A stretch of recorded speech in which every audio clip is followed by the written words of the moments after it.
이 찬양처럼 하나님의 은총이 우리 성도님들과 함께 하시기를 기원합니다. 우리 인생에는 참 갈등이 많은 것 같습니다. 갈등에서 시작해서 갈등 속에서 헤매다가 갈등하다가 세상을 떠난다 할 정도로 갈등이 많은 세상에 살고 있습니다. 아주 어렸을 때는 잘 기억이 없고요. 영락교회에서 한 6살까지 다니다가 먼 데로 이사를 갔는데 그 교회에서 구락부라고 하는 걸 했어요. 제가 기억나는 제 생애 처음 갈등이 이런 겁니다. 그 도림 구락부를 다녔는데 구락부가 유치원 비슷한 겁니다. 애들이 모여가지고 이제 배우고 그래요. 근데 그때는 이름을 왜 구락부라고 했는지 모르겠어요. 근데 여러분, 저의 첫 갈등이 뭔지 아세요? 저 예쁜 여자애는 왜 나랑 놀려고 하지 않을까? 그게 요만했을 때 갈등이었어요. 근데 이제 한 초등학생, 중학생 이렇게 되니까 갈등이 상당히 사회 심리적이고 구조적인 갈등이 됐는데, 힘세다고 애들 막 쥐어받고 주먹질 잘하는 좀 거칠고 폭력적인 애가 반장도 하고 학생회장도 하는 거예요. 야, 어떻게 이럴 수가 있나. 반듯하고 공부도 열심히 하고 모험생이 등장하면 그런 안 좋은 애들은 다 무대에서 내려와야 될 것 같은데 안 그런 것이에요. 오히려 모험생은 바보 취급을 당하고 나중에 보면 그 주먹도 쓰고 그런 애가 학생회장에 당선되는 거예요. 야, 이 세상이 왜 이런가, 이런 생각을 했죠. 근데 이제 어른이 되면서 보니까요, 알게 됐어요. 이 세상 자체가 그렇다는 걸 알게 됐어요. 이 세상 자체가 그런 곳이에요.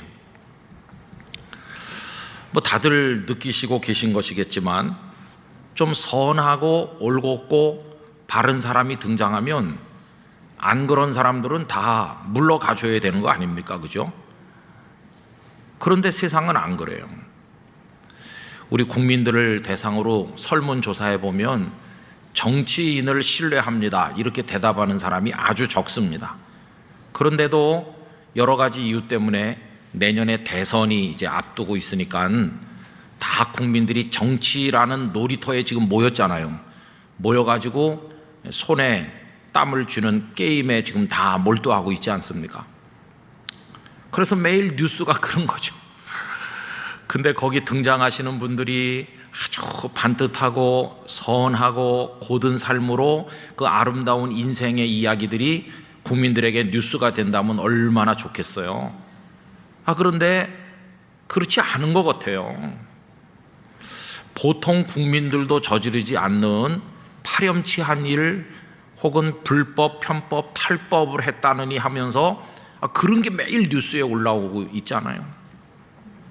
그러면 진짜 올곧은 어떤 사람이 등장하면 나머지 사람들이 다 무대에서 내려와야 될 것 같은데 안 그렇죠. 오히려 목소리가 더 커지고, 착한 사람 보고는 국민들이 이렇게 말해요. 그렇게 착해 빠져서 무슨 정치를 하겠느냐고. 듣고 보면 씁쓸해요. 그러면 정치를 하려면 적당히 악해야 되고 나쁜 짓도 밥 먹듯이 하는 사람만 정치를 해야 되나? 얼마나 이게 씁쓸한 얘기입니까? 그죠? 근데 세상은 그런 것 같아요.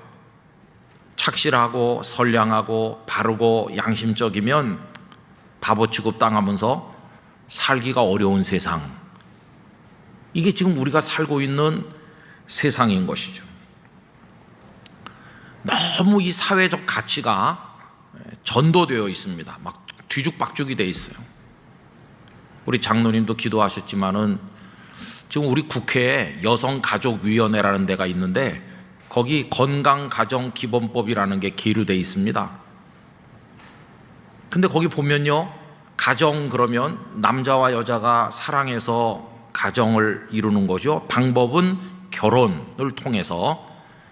근데 그것만이 가정이 아니다. 다른 형태의 가정도 있다. 결혼이 아닌 합의에 의해 가지고 남자와 남자가 살고 여자와 여자가 살고 대리모를 통해 애를 낳던지 입양하면 그것도 자녀고, 그러니까 그것도 가정이기 때문에 사회복지에서 빠지지 않도록 도와줘야 된다. 사회복지의 사각지대를 없애겠다는 명목으로 그런 것도 다 가정의 형태로 인정하려고 지금 하고 있잖아요.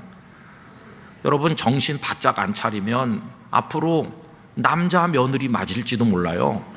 여자 사위. 그래가지고 여자가 와가지고 장인어른 이렇게 하면 어떡하겠어요. 근데 이게 지금 우리 국회에서 벌어지는 일이에요.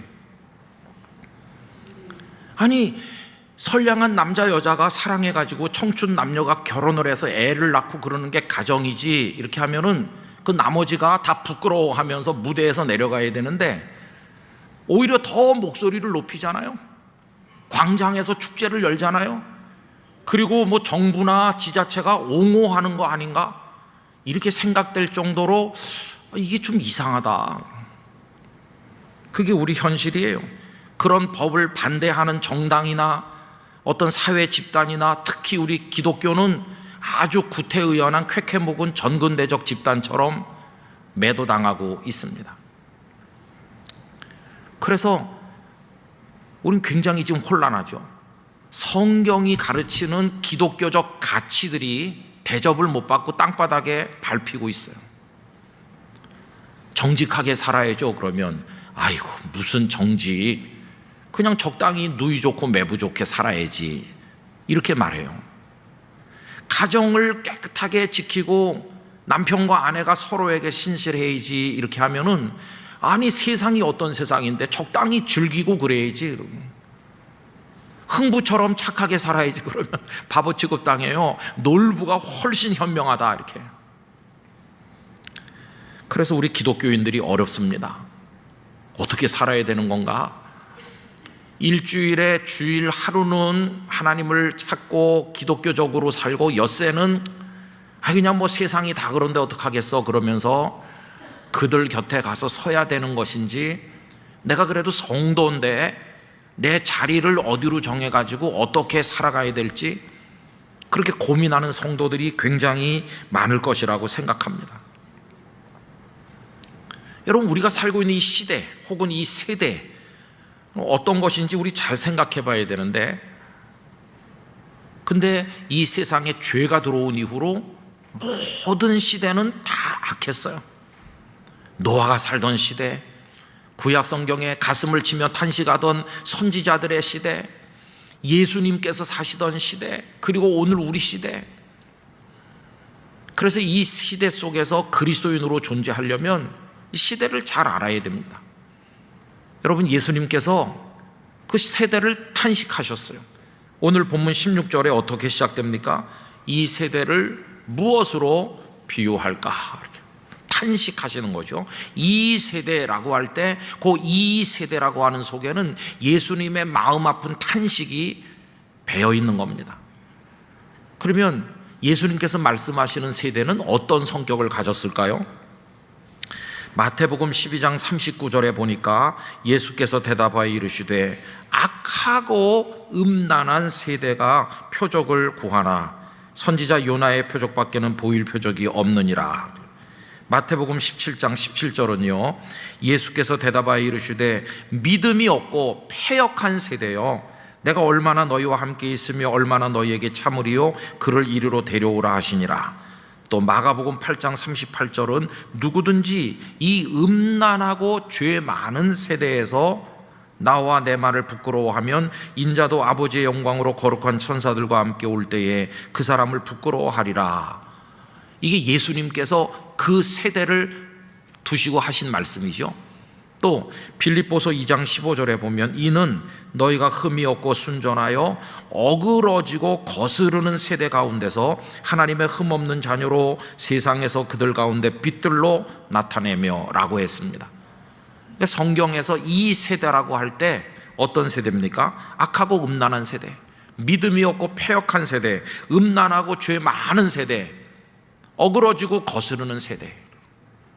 이게 예수님이 사시던 세대도 그랬고 바울 사도 살던 세대도 그랬고 오늘 우리 세대도 그렇다 하는 것입니다.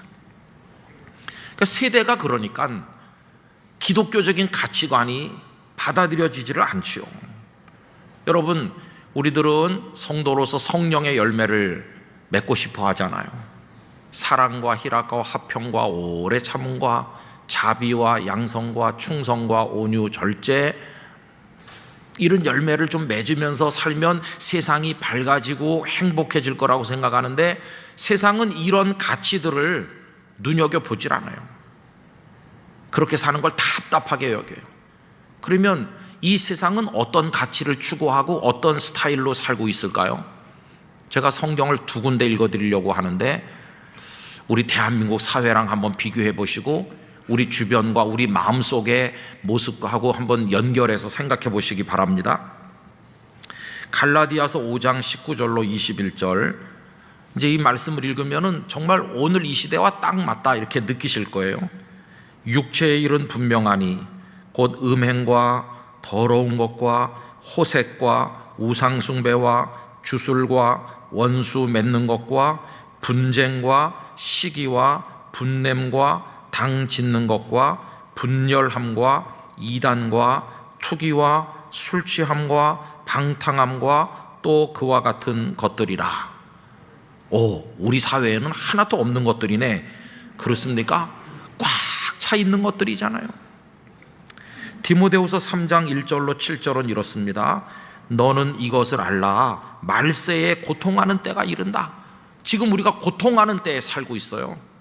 사람들이 자기를 사랑하며 돈을 사랑하며 자랑하며 교만하며 비방하며 부모를 거역하며 감사하지 아니하며 거룩하지 아니하며 무정하며 원통함을 풀지 아니하며 모함하며 절제하지 못하며 사나우며 선한 것을 좋아하지 아니하며 배신하며 조급하며 자만하며 쾌락을 사랑하기를 하나님 사랑하는 것보다 더하며 경건의 모양은 있으나 경건의 능력은 부인하니 이 같은 자들에게서 내가 돌아서라. 그들 중에 남의 집에 가만히 들어가 어리석은 여자를 유인하는 자들이 있으니 그 여자는 죄를 중이지고 여러 가지 욕심에 끌림바 되어 항상 배우나 끝내 진리의 지식에 이를 수 없느니라. 여기 이 사람들의 모습이 행하는 일들이 그냥 우리 주변에 있는 일하고 똑 닮았어요. 이 말씀이 선포되고 기록되던 그때랑 지금이랑 똑같구나. 첨단 과학, 자동차 타고 다니고 잘 먹고 건물이 하늘을 찌를 듯이 올라가고 대단한 세상이 된 것 같지만 똑같습니다. 여러분, 아담과 하와 이후로 이 세상에 죄라고 하는 게 탁 들어온 이후로 모든 세대는 이렇게 됐어요. 우리 시대가 그렇고 우리 자녀들, 소중한 우리 눈에 넣어도 아프지 않는 손자 손녀들이 살아갈 세상이 이런 세상이죠. 그러니까 이 속에서 예수님께서 가르치고 성경이 기록하고 있는 아름다운 가치들, 그게 먹히겠습니까? 다 사람들이 비웃죠. 비웃어요. 예수님께서도 당신께서 사시던 그 시대를 아까 말씀드린 것처럼 탄식하면서 이제 말씀하는 거죠. 여러분, 오늘 본문 16절과 17절을 보세요. 이 세대를 무엇으로 비유할까?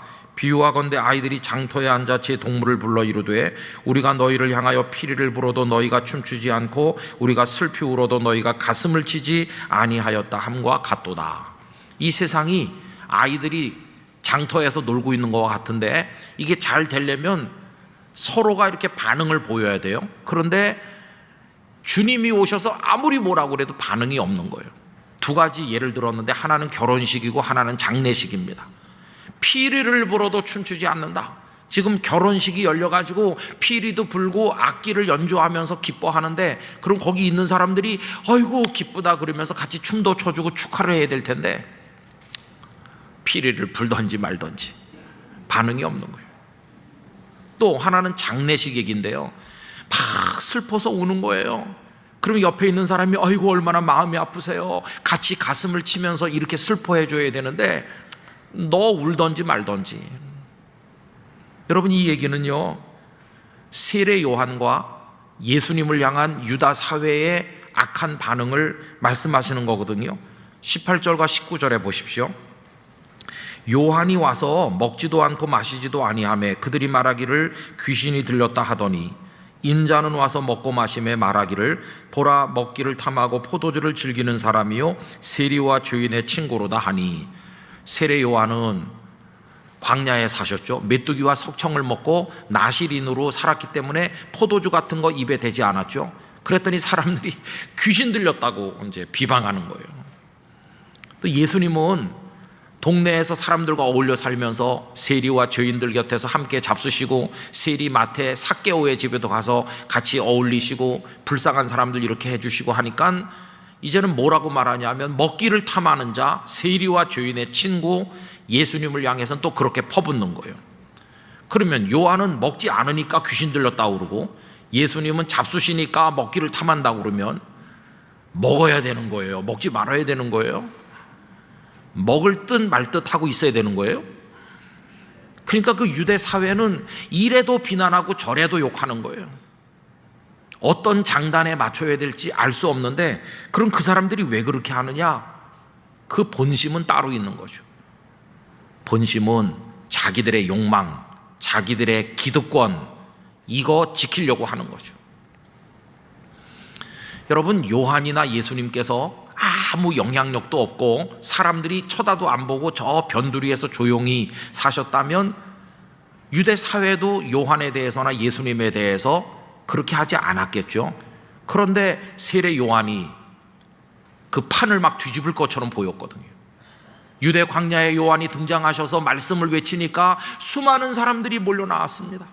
요한이 요단강에서 회개의 세례를 베푸니까 사람들이 와서 다 자기 죄를 고백하면서 세례를 받았습니다. 심지어 메시아인가 이렇게까지 생각하면서 사람들이 몰려 나오니까 그 유대 사회를 주무르던 세력들은 위기의식을 느끼고 귀신 들렸다고 하더니 나중에 제수를 빼앗아서 아내로 삼은 그 헤롯의 부정한 결혼을 책망했을 때 헤롯과 헤로디아는 세례 요한을 참수해서 죽이지 않았습니까? 예수님도 그래요. 요한이 죽고 나니까 사람들은 이제는 조용해졌네 이렇게 생각했는데 웬걸요? 우리 예수님이 등장했더니 수만 명의 사람이 예수님을 따르고 임금님으로 추대하려고 그러고 그 말씀 앞에 무릎 꿇고 예수님의 능력 앞에 사람들이 다 모여드니까 이 사람들이 이제 유대 지도자들이 예수님을 비난하기 시작한 거죠. 먹기를 탐하고 세리와 죄인들의 친구다 이렇게 하다가 결국은 예수님을 십자가에 죽도록 몰아붙이지 않았습니까? 그 이유는 뭐냐 하면 다 자기들의 이익, 기득권 이거 지키려고 하거든요. 여러분, 어느 나라 어느 사회든지 그 기득권과 자기 욕망을 추구하는 세력들이 얼마나 촘촘하게 세밀하게 이렇게 연결돼 갖고 블록을 형성하고 있는지, 그 속에서 양심적으로 착하게 살려고 하는 성도들은 견뎌내기가 너무나도 어려운 거죠. 우리 사회에서 지금 우리가 경험하는 게 바로 그런 것입니다. 그래서 기독교적 가치가 먹혀들지 않아요. 겸손하게 살고, 겸손하면 바본 줄 알아요. 남을 배려하고 양보하면 자기 밥그릇도 못 챙긴다 그래요. 정직하면 앞뒤가 꽉 막힌 사람으로 비난받죠. 뭐 성실하면 뭐 저렇게 열심히 한다고 되나 이렇게 말하고, 좀 절제하면 아이고 답답해 즐길 줄도 모르는 사람이야. 그런 세상에 지금 우리가 살고 있어. 바른 말하면 다 미워합니다. 아모스 5장 10절 무리가 성문에서 책망하는 자를 미워하며 싫은 소리 하면 다 미워하는 거예요. 정직히 말하는 자를 싫어하는도다. 얼마나 답답한 세상입니까? 그럼 여러분 어떻게 하면 좋겠어요? 이런 세상에 우리가 지금 살고 있는데 어떻게 하면 좋을까요? 그냥 다 어울려서 그렇게 성도의 자존감도 다 버리고 자존심도 버리고 그냥 거기 그냥 섞여 살면 될까요? 이에 대한 예수님의 대답은 너무나 단순하고도 분명합니다. 여러분, 오늘 말씀 19절 맨 끝부분에 가서 보세요. 지혜는 그 행한 일로 인하여 옳다함을 얻느니라. 여러분, 이 부분을 다 같이 한번 읽어보겠습니다. 지혜는 그 행한 일로 인하여 옳다함을 얻느니라. 아멘. 이게 예수님의 답이에요. 지금 현재는 그 사람들이 다 장악하고, 그 사람들이 여론을 주물럭거리고, 그 사람들이 권력을 장악했고, 그 사람들이 세상을 손에 쥐고 있는 것 같지만, 그 힘이, 그 능력이, 그들의 그 세력이 옳고 그름을 판단해 주는 게 아니고, 그 속에서 하나님을 경외하는 믿음의 지혜를 가지고 바보 취급 당하면서라도 선한 행동으로 살면 그것을 통해서 옳다 인정을 받는 최후의 승리자가 된다. 이게 예수님께서 가르쳐 주시는 정답이에요. 나중에 하나님의 심판대 앞에 가면 지금 세상을 누가 장악했나, 그게 중요한 게 아니라 그 틈새에서도 누가 믿음의 지혜를 따라 하나님의 가르침을 따라 살았는가, 그것에 의해서 판단된다는 것이 무슨 말일까요? 그러니 너희는 이 악한 세대 속에 살고 있지만 지혜 있는 사람처럼 믿음의 선한 행위를 하면서 거룩한 영적 싸움을 끝까지 싸우라. 이게 예수님께서 우리에게 들려주는 말씀인 거죠. 여러분, 북왕국 이스라엘의 아합 왕 시대를 보세요.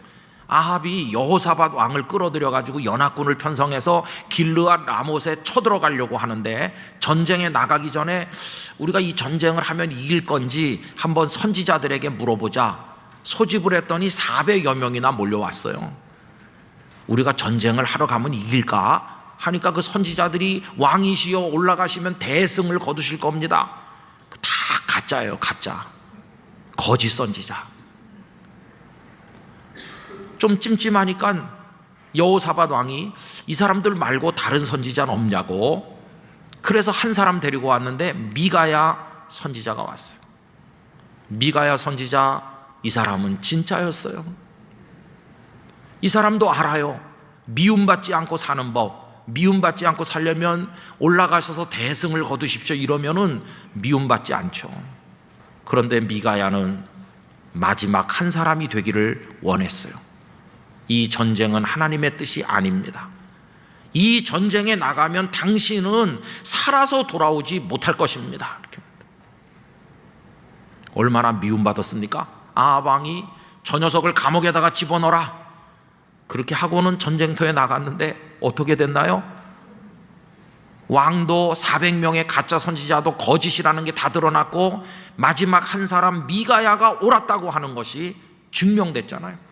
전쟁터에서 아합이 화살에 맞았는데 적이 쫓아오니까 쉬지 못하고 치료도 못하고 계속 적을 막아내다가 피가 너무 많이 흘려져 가지고 그냥 죽었고, 그 피가 잔뜩 고인 병거를 물에서 씻었더니 개들이 와서 그 물을 핥아먹었다.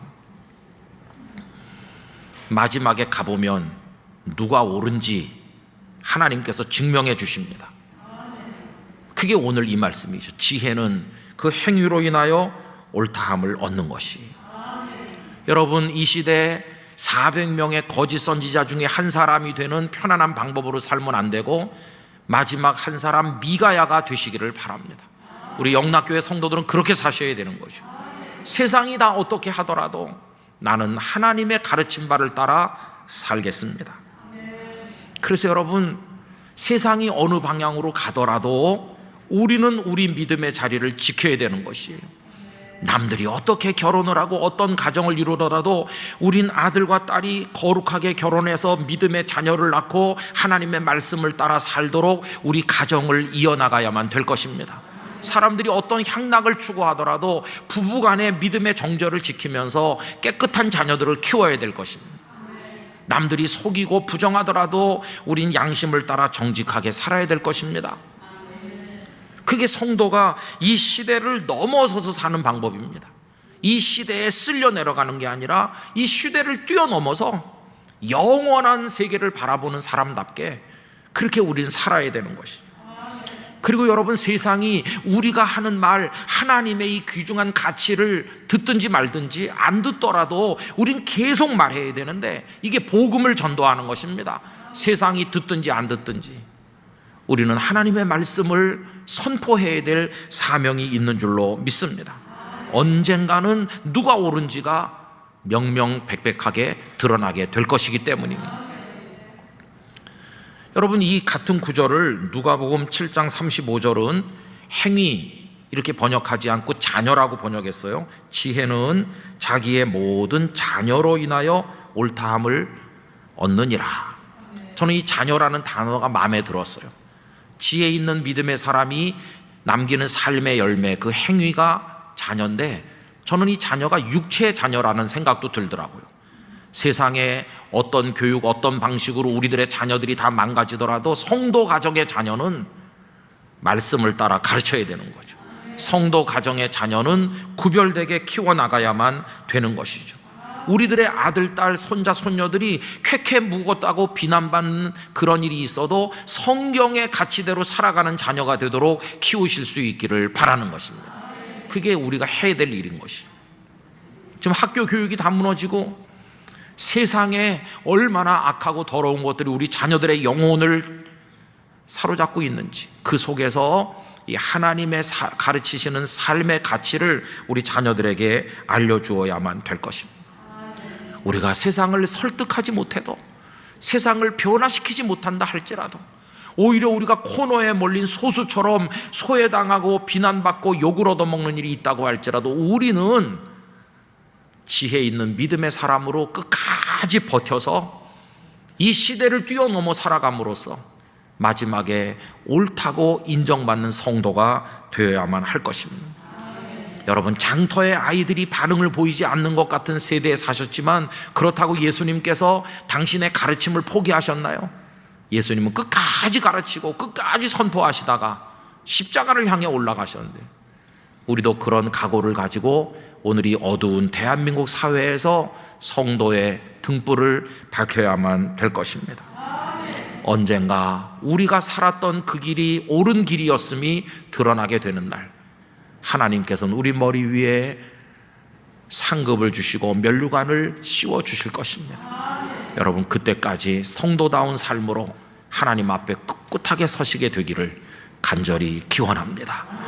기도하겠습니다. 아버지 하나님, 너무나도 어둡고 악한 세대에 저희들이 살고 있지만 지혜는 그 행위로 인하여, 행함으로 인하여 옳다 인정을 받는다 했으니 끝까지 성도다운 삶을 예수님의 가르침을 따라 지켜내게 하여 주시옵소서. 그렇게 할 수 있는 믿음의 힘을 저희 모두에게 주시옵소서. 예수님의 이름으로 기도드리옵나이다. 아멘. 오늘 권사님 힘이 좀 더 들어가시는 것 같습니다. 그럴 만도 하지요. 우리 다 같은 심정이죠. 이렇게 찬양대원들이 오늘 그래도 많이 서셔서 하나님을 찬양하는데 얼마나 감사한지요. 그래도 아직도 빈자리가 너무 많고 아쉽습니다. 하나님께서 영광을 받으시고 어서 빨리 코로나 눈에 보이면 콩 눌러 잡을 텐데 보이지도 않고, 여러분 건강도 유의하시고 잘 퇴치될 수 있도록 기도하시기를 바랍니다. 이렇게 성도들이 많이 오시니까 염려도 또 되기도 합니다. 또 우리 마음에 좀 긴장이 풀렸거든요. 그래서 예배 마친 다음에 3, 3, 5 모이셔서 차 마시고 이렇게 할 때 잘 하셔야 됩니다. 영락교회 성도들 예배당에 모여가지고 코로나 감염됐다 그러면 또 곤란하니까 우리가 지킬 건 잘 지켜야 되겠습니다.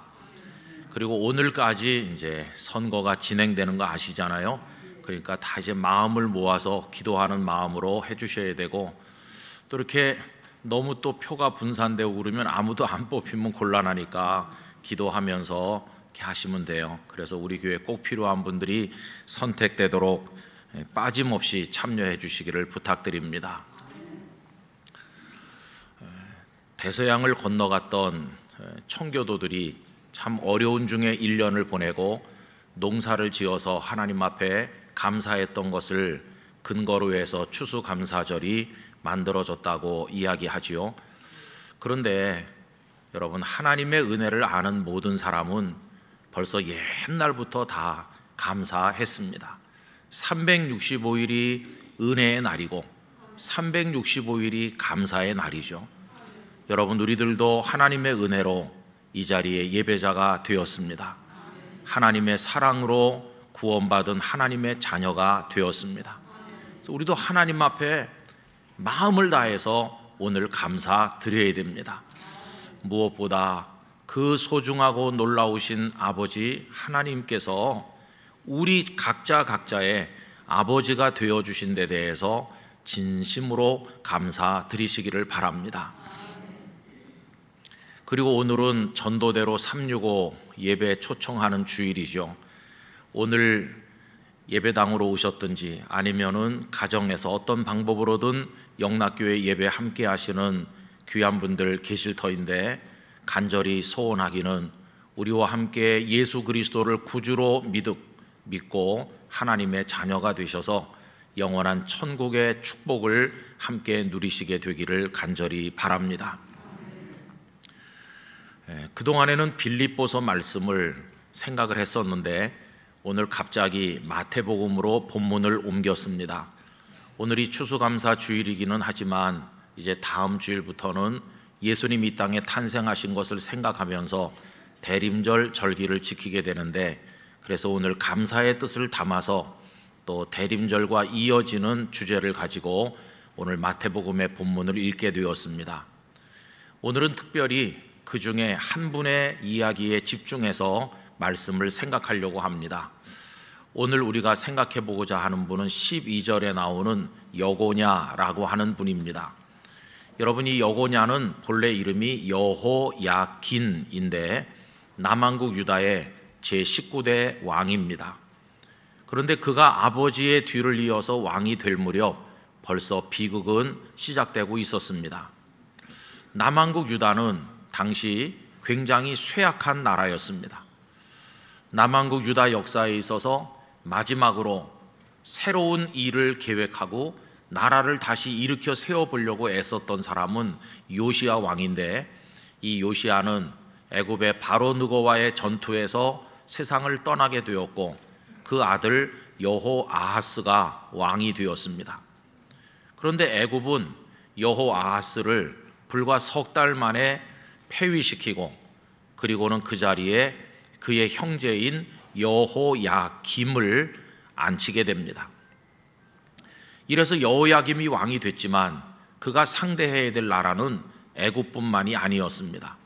저 북쪽에서는 신흥 강대국인 바벨론의 느부갓네살이 다가오고 있었기 때문에 양쪽을 다 상대해야 되는 아주 어려운 처지에 있었는데, 얼마 후에 이 유다가 애굽의 손안에 있는 것을 못마땅하게 여긴 느부갓네살이 침략하여 오므로 이 여호야김은 어쩔 수 없이 그 느부갓네살 왕에게 충성을 맹세하게 되었는데 3년 이후 그를 배반하게 됩니다. 그러자 괘씸하게 여긴 느부갓네살이 재차 침공을 해서 여호야김을 잡아가고 그의 아들인 이제 오늘 우리가 생각해 보려고 하는 여호야긴, 여고냐라고도 하는 그 사람을 왕으로 앉힌 것입니다. 그런데 그가 왕이 될 때 불과 나이 18살이었습니다. 그런데 여러분, 그게 끝이 아니었습니다. 18살에 준비되지 않은 상태로 왕의 자리에 앉기는 앉았는데 겨우 석 달 만에 바벨론의 느부갓네살이 또다시 침공에 들어와서 여호야긴을 잡아가게 된 것입니다. 얼마나 처참한지, 그가 왕위에 있었던 것은 겨우 석 달 열흘이라고 성경에 기록되어 있으니까 한 100여일 정도만 왕의 자리에 있었던 불행한 사람이죠. 그가 많은 사람들과 함께 끌려가는 모습이 성경에 나와 있는데 열왕기하 24장 15절로 17절을 읽어드리겠습니다. 그가 여호야긴을 바벨론으로 사로잡아 가고 왕의 어머니와 왕의 아내들과 내시들과 나라의 권세 있는 자도 예루살렘에서 바벨론으로 잡아가고 또 용사 7,000명과 장인과 대장장이 1,000명 곧 용감하여 싸움을 할 만한 모든 자들을 바벨론 왕이 바벨론으로 사로잡아 가고 바벨론 왕이 또 여호야긴의 숙부 마따니아를 대신하여 왕으로 삼고 그의 이름을 고쳐 시드기야라 하였더라. 얼마나 가슴 아픈 내용입니까? 왕이 사슬에 결박당한 채로 끌려가고 왕의 어머니 아내 뭐 다 같이 끌려가고, 그리고는 숙부가 대신해서 그 자리에 앉았는데 이 시드기야가 남왕국 유다의 마지막 왕이지 않습니까? 이 일이 있고 나서 11년 후 바벨론이 또다시 침공해서 이번에는 모든 예루살렘 성벽을 헐고 성전을 폐허로 만들고 남왕국 유다가 완전히 멸망하게 된 거 우리가 성경에서 보고 있습니다. 이 여호야긴은 이렇게 처참하게 불과 18살에 포로가 돼서 끌려갔습니다. 그 다음엔 어떻게 됐나요? 그는 감옥에 던져졌어요. 그런데 그 기간이 너무도 길어요. 무려 37년을 감옥에 있었으니까 그가 풀려 나올 때 나이는 55세에 달해 있었습니다. 여러분, 그가 석방돼서 나오는 이야기가 열왕기하 25장 27절입니다. 유다의 왕 여호야긴이 사로잡혀간 지 37년 곧 바벨론의 왕 에윌 무로닥이 즉위한 원년 12월 그달 27일에 유다의 왕 여호야긴을 옥에서 내놓아 그 머리를 들게 하고 라고 되어 있지요.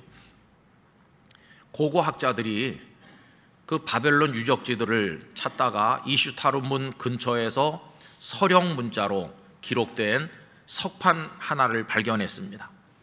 학자들은 그것이 BC 592년경에 기록된 것으로 추정하였는데 그 내용은 식량을 어떻게 분배했는가 하는 내용인데 참 놀랍게도 여호야긴과 그 아들들에게 식량을 분배했다는 내용이 담겨 있습니다. 그래서 성경에 여호야긴이 바벨론에 끌려간 그 내용이 그 당시 석판을 통해서 고고학적으로 확인이 되었다고 하겠습니다. 자, 그런데 여러분, 오늘 우리가 마태복음을 읽지 않았습니까? 하나님의 성령의 감동으로 예수님의 제자인 마태가 이 마태복음을 기록한 때는 여호야긴이 살던 때로부터 대략 600여 년이 지난 후입니다. 까마득한 세월이 흘렀죠. 그리고 마태는 여기 마태복음 1장에 예수님의 족보를 적어 내려가는 과정에 그 여호야긴을 등장시키고 있습니다. 그것이 오늘 본문 12절이 시작되는 부분 아닙니까?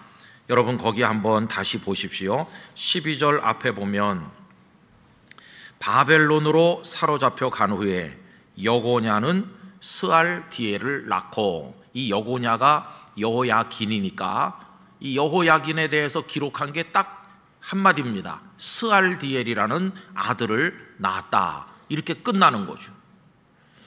여러분, 정말 이해하기 어려운 기록입니다. 왜냐하면 한 사람의 생애를 기록하려면 이거 말고도 기록할 내용이 얼마나 많겠습니까? 예를 들면 그 부모는 어떤 사람이었는지, 그 부모가 여호야긴이 어렸을 때 얼마나 사랑했는지, 어렸을 때 총명했는지, 성품은 어땠는지, 왕이 될 만한 제목이었는지, 겨우 18살에 왕이 되었을 때 아버지가 끌려가고 왕이 됐으니 얼마나 비참해했는지, 그리고 100여일 동안 있으면서 그는 어떤 모습으로 왕의 자리에 있었는지, 그리고 그 자신도 포로가 돼서 끌려갈 때 그 어머니와 아내들과 많은 사람들과 함께 끌려갈 때 그가 어린애처럼 울었는지, 아니면 왕답게 당당하고 의연하게 갔는지, 그리고 37년이라는 긴 세월 동안 그가 바벨론의 감옥에 있으면서 어떻게 지냈는지, 그가 모든 걸 포기했는지, 아니면 바깥 세상과 어떻게 해서든지 연줄을 가지고 자기 나라를 회복할 모종의 계획을 추진했었는지, 풀려난 이후에는 그는 어떻게 살았나, 그의 말년에 인생의 목적이 있었는지, 그리고 그는 도대체 몇 살까지 살다가 어떻게 세상을 마무리했는지. 여러분, 여호야긴이라는 한 사람의 인생을 기록하자면 기록할 내용이 굉장히 많을 거 아니겠어요? 그런데 여기 성경은 딱 한마디밖에 하지 않고 있죠. 바벨론으로 사로잡혀간 후에 이 여고냐가 스알디엘을 낳았다, 이렇게 그냥 끝나고 있는 것을 볼 수 있습니다. 여러분, 왜 여기서 이렇게 간단하게 스알디엘을 낳았다는 것으로 끝내고 있을까요? 이것은 하나님의 판단이 그러하기 때문이죠. 하나님께서 마태로 하여금 이 말씀을 기록하실 때 그냥 그렇게만 쓰면 충분하다고 판단하셨기 때문에 스알디엘을 낳았다는 한마디로 마무리되고 있는 것입니다. 자, 여러분, 이제 여기서 생각을 조금 돌려서 여호야긴이 스알디엘을 어떻게 낳았을까를 한번 상상해 봅시다. 우리는 포로로 끌려가서 자식을 낳는 그 얘기를 상상하기가 참 어렵습니다. 그리고 성경은 도대체 여호야긴이 몇 살 때 그 아들을 낳았는지 이런 데 대해서 전혀 언급하고 있질 않기 때문에 우리가 잘 알지를 못합니다. 그저 상식적으로 생각하면 그 감옥에 갇혀 있는 상황에서 정상적인 가정생활을 하기가 어려웠으니까 스알디엘을 그때 낳기는 어려웠겠다. 그러면 언제일까? 그가 55세 때 풀려난 그 다음에 낳지 않았을까? 원래 끌려갈 때 아내들이 있었으니까 그 여인들과 같이 나중에 살게 된 게 아닐까? 이런 생각도 해보죠. 그러면서도 이미 그 여인들은 아기를 낳을 수 없을 만큼 나이가 많이 들었을 것이고, 그러면 다른 여인을 맞아들여서 스알디엘을 낳았나? 이런 생각도 해볼 수가 있어요. 그러나 여러분, 이거는 우리 생각이지 그 연대기를 따져보면 산술적으로 그게 불가능하다는 것을 알게 됩니다. 이 여호야긴이 포로로 끌려간 게 BC 597년입니다. 그리고 37년 동안 감옥에 있었으니까 풀려난 것은 BC 560년이죠. 그런데 참 놀라운 사실은 그때로부터 얼마 안 지나서 BC 537년에 여호야긴이 스알디엘을 낳고 스알디엘이 낳은 그 다음 아들은 누굽니까? 수룹바벨이잖아요. 그러니까 이 여호야긴의 손자인 수룹바벨이 총독이 된 거예요. 총독이 돼서 바벨론에서 예루살렘으로 귀환하는 유다 백성들을 인솔해서 돌아갔다고 하는 걸 성경에서 볼 수 있어요. 그럼 여러분, 불과 20 몇 년 만에 아들을 낳았는데 그 아들이 자라서 또 결혼을 해서 그 다음 아들을 낳고 그 손자가 또 자라가지고 총독이 되는 게 가능하겠어요? 이게 산술적으로 안 맞는 겁니다. 그래서 우리가 여기서 한 가지 깨닫게 되는 거죠. 여호야긴이 감옥에서 풀려나서 어느 정도 대접을 받으면서 편안히 살고 있을 때 스알디엘을 낳은 게 아니라는 것을 알 수 있어요. 그럼 언제 낳은 겁니까? 바벨론으로 끌려간 그 다음에 끌려간 지 얼마 되지 않아서 아들을 낳았다는 걸 알 수 있어요. 그 아들이 한 20살 넘어 30살쯤 돼서 또 그 다음 아들 수룹바벨을 낳았고, 수룹바벨도 한 30살쯤 됐으니까 총독이 된 거 아니겠어요? 자, 그럼 무슨 말씀을 드리려고 하는 거냐 하면, 이 여호야긴이 스알디엘을 낳은 상황이 굉장히 어려운 상황이었다고 하는 것입니다. 여러분, 그래서 오늘 본문 12절은 바벨론으로 사로잡혀 간 후에 낳았다고 얘기하고 있어요. 사로잡혀 가기 전이 아니에요. 궁중에서 편안히 살면서 아랫 사람들에게 섬김받으면서 호강하고 살던 그때의 스알디엘을 낳은 게 아니고, 끌려가서 차디찬 감옥에 던져진 그 상황에서 아들을 낳은 거예요. 아니, 감옥에서 어떻게 아들을 낳나? 우리가 이해하기 어렵지만 그저 상상해 본다면, 그래도 명색이 왕이었으니까 다른 일반 죄수들처럼 포로들처럼 다루지는 않고 어느 정도의 대접은 해준 게 아닌가, 이렇게 생각을 하는 거죠. 어쨌든 굉장히 어려울 때 이 스알디엘을 낳은 것이, 더 이상 왕이 아닙니다. 이제는 포로의 남루한 옷을 입고 있어요. 이젠 희망이 없어요. 모든 가능성이 다 끊어졌고, 그리고 예루살렘에 남아있는 그 요만큼 남은 그것도 점점 쇠약해지다가 얼마 후에는 자신의 숙부로서 마지막 왕이 된 시드기야마저 두 눈이 뽑힌 채 끌려왔다는 소식을 전해 듣지 않았겠어요? 완전히 희망이 끝난 거죠. 여러분, 그런 상황에서 스알디엘을 낳았다는 것이에요. 만약에 우리가 그 상황에 놓여 있다면 여러분, 자녀를 낳고 싶겠어요? 나도 지금 끌려와서 생존하기가 어렵다. 이미 왕의 채통이고 뭐고 다 무너졌고 내 나라 유다는 이 땅에서 사라졌다. 그런 상황에서 자식을 낳아서 포로의 아들로 그 고난을 견디며 멸시와 천대를 받으며 살아가게 하는 게 그게 얼마나 잔인한 일인가. 그럴 바에야 차라리 여기서 끝내는 게 좋아. 그 다음 세대를 이어간다고 하는 건 너무나 사치스러운 게 아닌가, 이렇게 생각할 수 있지 않겠어요? 그런데 여러분, 오늘 하나님께서 여기다가 바벨론으로 사로잡혀간 이후에 여고냐가 스알디엘을 낳았다고 하는 요 한 줄을 우리에게 알려주시는 이유는 뭡니까? 다른 게 아니라 그렇게 절망적이고 어려운 상황에서도 그들은 생명의 끈을 놓지 않았다. 삶에 대한 집념을 포기하지 않았다. 끈질기게 자녀를 낳아서 그 다음 세대로 이어내려갔다. 이 생명의 집념, 그걸 우리들에게 가르쳐 주신다는 것입니다. 여러분, 여호야김만 스알디엘을 낳고 끝난 게 아니에요. 이 스알디엘도 포로의 자식으로 성장을 했지만 거기서 또 그 집념을 잃어버리지 않고 그 다음 세대를 이어서 수룹바벨을 낳았죠. 그런데 수룹바벨은 정말 유대 역사에서 중요한 인물이 되지 않았습니까? 수룹바벨이 태어나서 성장한 다음에 그렇게 영원할 것처럼 보였던 바벨론 제국이 연약해지더니 메대와 바사의 연합군에 의해서 무참하게 무너져 내리고 페르시아의 고레스 왕이 등장했어요. 이 고레스가 유다 백성들 중에 고국으로 돌아가기를 원하는 사람들은 다 돌아가서 너희들의 성전을 재건하고 여호와께 경배해라.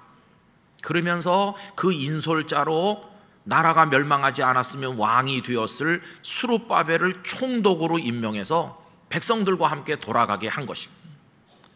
수룹바벨은 눈물 없이 갈 수 없는 그 길을 백성들과 함께 걸어서 예루살렘에 도착을 했고, 자기 조상들이 그곳에서 통치하고 그곳에서 백성들을 돌보았는데 그 자리에 선 감회가 얼마나 컸겠어요.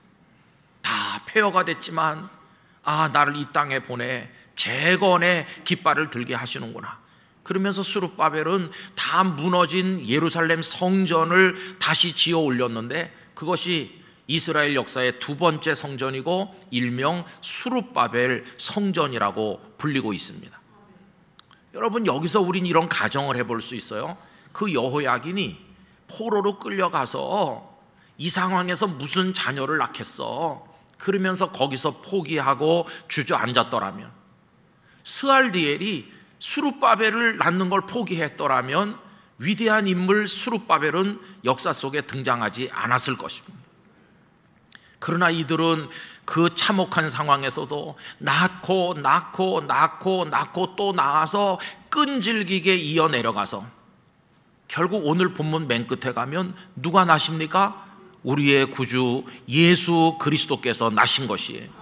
여러분, 16절 말씀을 우리 다 같이 읽어보도록 하겠습니다. 야곱은 마리아의 남편 요셉을 낳았으니 마리아에게서 그리스도라 칭하는 예수가 나시니라. 아멘. 여기 어떤 스릴이 느껴져요. 낳아서 그 다음으로 이어내려가는데 그 중에 한 사람이라도 그걸 포기했더라면 어떻게 예수 그리스도가 나시기까지 연결될 수 있나?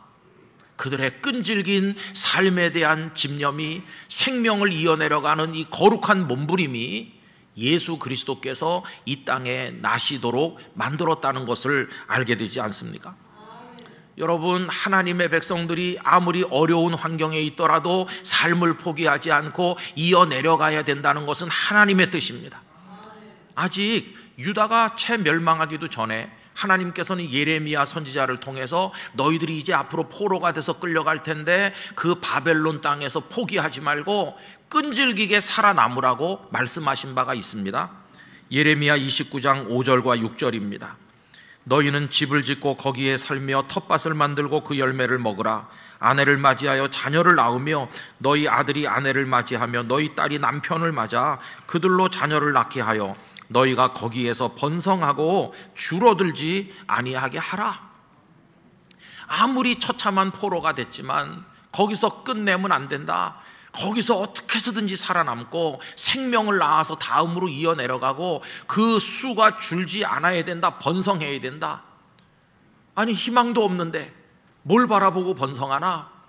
여러분, 하나님의 은혜의 때가 있기 때문이에요. 그날이 있기 때문에 그때까지 너희들은 버텨야 된다고 말씀하는 거죠. 그래서 그 예레미야 29장 10절로 내려가 보면 여호와께서 이와 같이 말씀하시니라. 바벨론에서 70년이 차면 내가 너희를 돌보고 나의 선한 말을 너희에게 성취하여 너희를 이곳으로 돌아오게 하리라. 그러니 그때까지 거기서 자녀를 낳고 살아남고 어떻게 해서든지 살아내면서 그 생명을 이어가야 된다.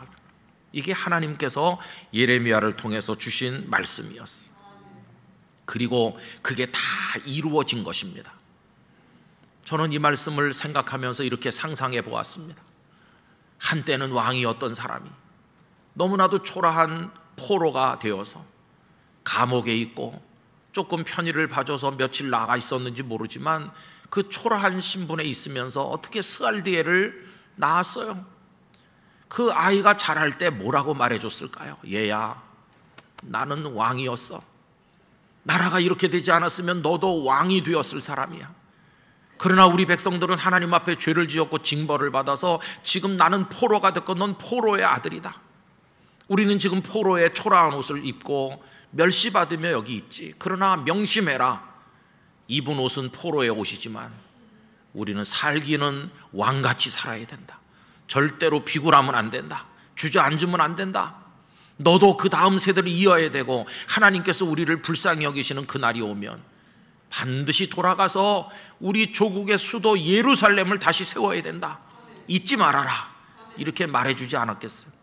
그리고 스알드엘은 그게 가슴에 깊이 박혔을 것이고 자신의 아들 수룹바벨을 키우면서 너는 돌아가서 성전을 재건하고 너는 반드시 왕이 될 사람답게 살으라고 말했을 텐데 드디어 하나님께서 신원하시는 그날이 와서 고레스 왕이 그를 총독으로 임명하고 돌아가서 예루살렘을 재건하고 성전을 재건하라. 여러분, 수룹바벨이 그 사명을 감당하게 된 것이었습니다. 성도 여러분, 오늘 우리가 바벨론으로 사로잡혀 간 이후에 여고냐가 스알디엘을 낳고 스알디엘이 수룹바벨을 낳고라고 하는 이 말씀을 묵상하는 이유는 어디 있을까요?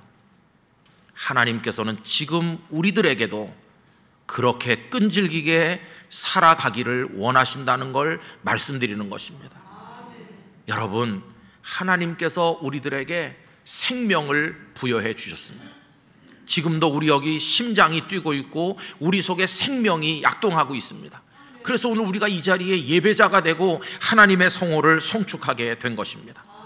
우리가 받은 최초의 소명이 무엇인가요? 그것은 이 땅에 태어나서 주어진 생명 동안 그 시간 동안 열심히 살아남으라고 하는 게 생명애로 부르신 첫 번째 소명인 것입니다.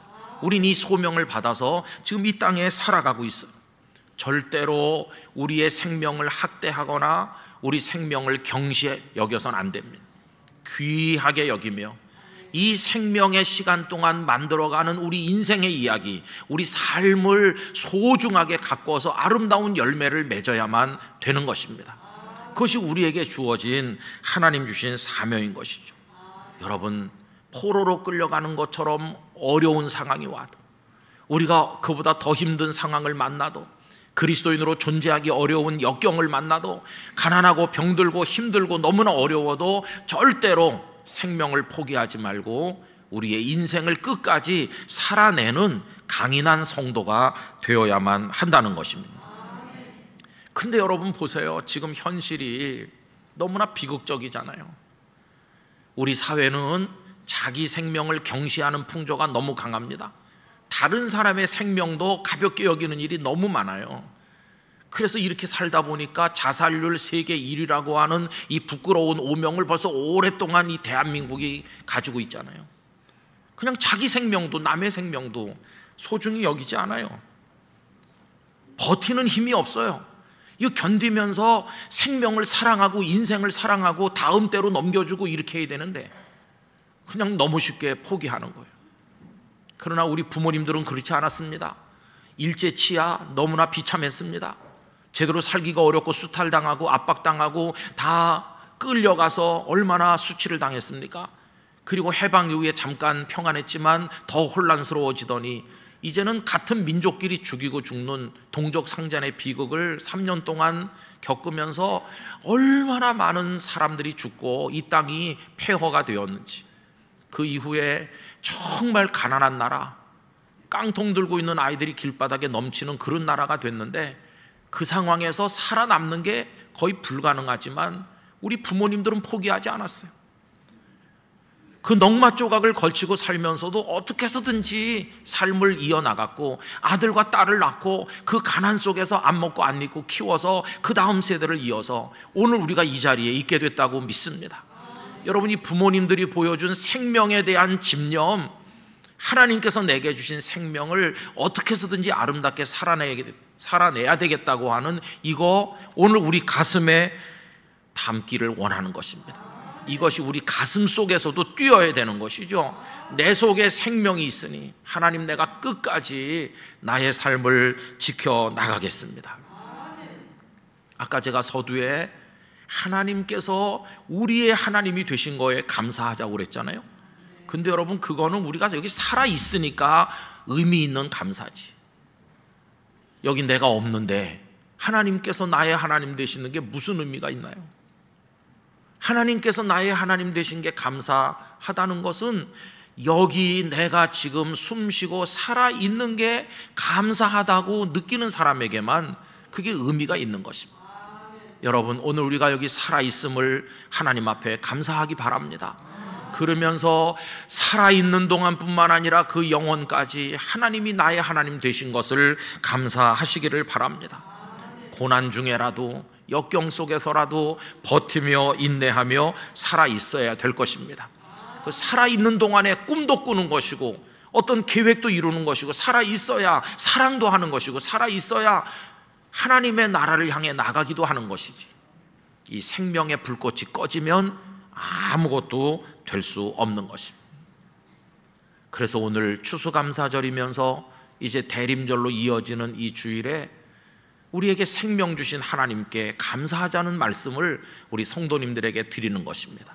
생명이 끊임없이 공격받고 어려운 상황에 있지만 우리 생명을 소중히 여기고 이 생명으로 만들어가는 우리들의 삶의 이야기를 잘 만들어서 하나님께 영광스러운 예물로 올려드리기를 원하는 것입니다. 여러분, 예수님께서는 왜 이 땅에 오셨습니까? 요한복음 10장 10절 후반부에 보면 양으로 생명을 얻게 하고 더 풍성히 얻게 하시기 위해서 우리 예수님은 이 땅에 오신 것입니다. 자기 생명을 소중히 여기고 인생을 사랑하는 그 사람에게 우리 주님은 생명의 복을 더하여 주실 줄로 분명히 믿습니다. 그래서 여러분, 쉽게 주저앉거나 포기하면 안 됩니다. 잠시 후에 부를 찬송가 460장 1절은 이렇습니다. 뜻없이 무릎 꿇는 그 복종 아니요, 운명에 맡겨 사는 그 생활 아니라 우리의 믿음 치솟아 독수리 날듯이 주 뜻이 이루어지이다 외치며 사나니, 그렇게 강하게 살아나가시게 되기를 바랍니다. 지금 성도들은 병든 분도 있고 가난한 분도 있고 여러 가지 삶의 어려움 속에 에워싸여서 포로가 된 신세처럼 사는 분들이 많다는 거 알고 있습니다. 그러나 여러분, 그래도 우리는 이 생명을 지켜나가야 됩니다. 가정 너무 탓하지 마시기 바랍니다. 화가 나면 가정이라고 안 하고 집구석이라고 하시는데 그래도 그게 하나님 주신 축복이라는 걸 여러분 알아야 됩니다. 저는 이렇게 기도하는 마음으로 말씀을 마치고 싶습니다. 이 땅에 살아있는 동안 이 소중한 생명을 지켜나가며 주님의 영광 위에 살다가 나중에 이 생명이 아니라 영원한 생명으로 갈아입는 그날이 올 때까지 우리 속에 역사하시는 하나님 바라보며 달려가는 영락교회 성도들이 되기를 간절히 기원합니다. 여러분, 우리의 아버지가 되시고 우리의 생명을 축복하시는 하나님께 영광과 찬송을 올려드리는 마음으로 언제나 힘내셔서 승리하는 모습으로 달려가시기를 주님의 이름으로 축복합니다. 기도하겠습니다. 아버지 하나님, 저희에게 생명 주셔서 인생의 이야기를 만들 기회를 주심에 감사드리고 하나님 나라를 향해 걸어갈 수 있으며 사람을 사랑할 수 있도록 하심에 감사드립니다. 그리고 그렇게 사는 동안 우리의 삶에 필요한 제반 조건, 자연 조건, 환경들을 허락해 주심에 감사드리며 무엇보다 우리의 아버지가 되어 주셔서 감사드립니다. 예수 그리스도 안에 있는 생명을 의지하여 살게 하시고 나중에 영원한 하늘의 생명으로 갈아입는 그날까지, 마지막 호흡이 있는 그 순간까지 영락교회 성도들이 당당히 살아가게 하여 주시옵소서. 우리의 다음 세대를 이어나가며 하나님의 뜻을 이루게 하여 주시옵소서. 예수님의 이름으로 기도드리옵나이다. 아멘.